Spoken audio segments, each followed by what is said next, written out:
Big game on Sunday afternoon is Arsenal against Chelsea, which could well see a second Chelsea debut for Romelu Lukaku. Now, already about 250,000 managers have brought him in for their FPL teams. Do we have anybody here in the studio who's done that, Sam? No, Lee? Not yet. No, not yet. Not yet. Are you saying that by the deadline, 11 o'clock Saturday morning, you could have him in? No, not by the deadline, but I'll be keeping a keen eye on him against Arsenal, because if Ivan Toney, who had a really good game against Arsenal in game week 1, can boss that Arsenal centre-half pairing, then he can do the same. Toney, who didn't actually pick any points up from that clash, the Brentford-Arsenal game. But that's one of the things. It's difficult to know who to sacrifice to bring Lukaku in. There's also the price tag as well. But long term, you don't have much doubt that he's going to have a massive impact. I think he will have an impact, yeah, absolutely. He's got a point to prove coming back into the Premier League. And the way I feel about FPL over certainly the first game week and the next couple is that we've got a bit of a calm before the storm, haven't we? We've got everyone's got the same similar players, we've got similar teams.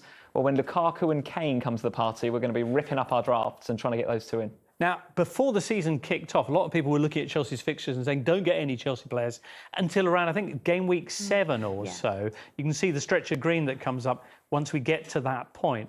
With Lukaku, though, Sam, are you nervous, especially the way Chelsea have been playing in the Super Cup and then last weekend, that we could be missing out on some big hauls if we wait until then?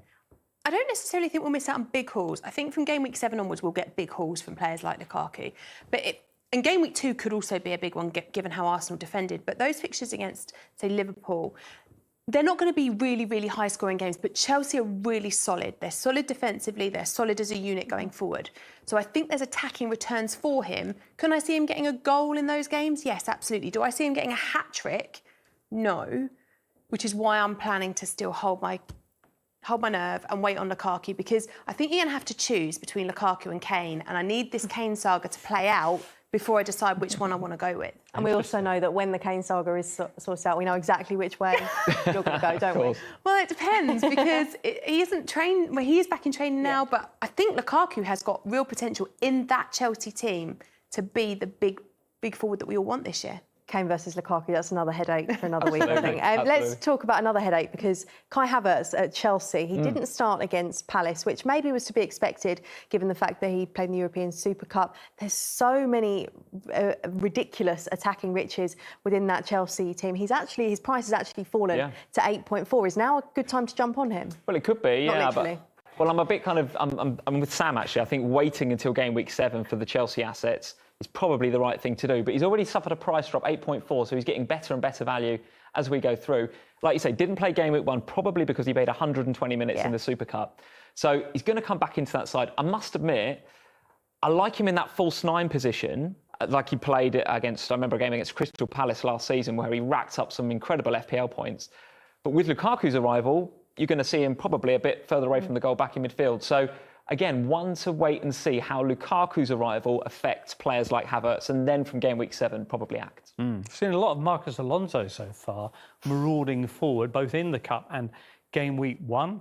15 points last week. Is he now very much on your radar, Sam?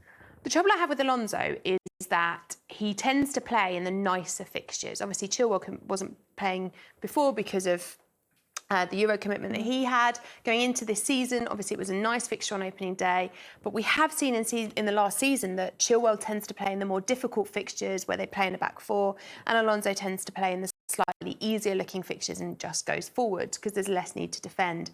I wouldn't be at all surprised to see Chilwell come back into the Chelsea lineup for this game against Arsenal, and then that obviously has a detrimental impact on Alonso and his minutes and availability. So, again, I think this is another moment where, with the likes of Chilwell and Reece James to come back, we need to see what happens with this Chelsea defence before we make a decision. In contrast with Arsenal, it doesn't feel like there's quite so many options that we're looking at to get into our FPL teams. However, both of you guys have Emile Smith-Rowe in your team, and these are the kind of two standouts, aren't they? Smith-Rowe and Saka. They've got a tricky couple of fixtures ahead. Are you holding them? What should managers be doing with them, Lee? Yeah, well, I think if anyone's got Smith-Rowe, and I guess we're probably going to talk about Tierney in a minute as well, you're a bit unlucky not to get some FPL points from game week 1. I thought those two were the standouts, actually, from an Arsenal team that largely disappointed against Brentford. So I will be holding Smith-Rowe because of his price at 5.5. I think you can afford to do that.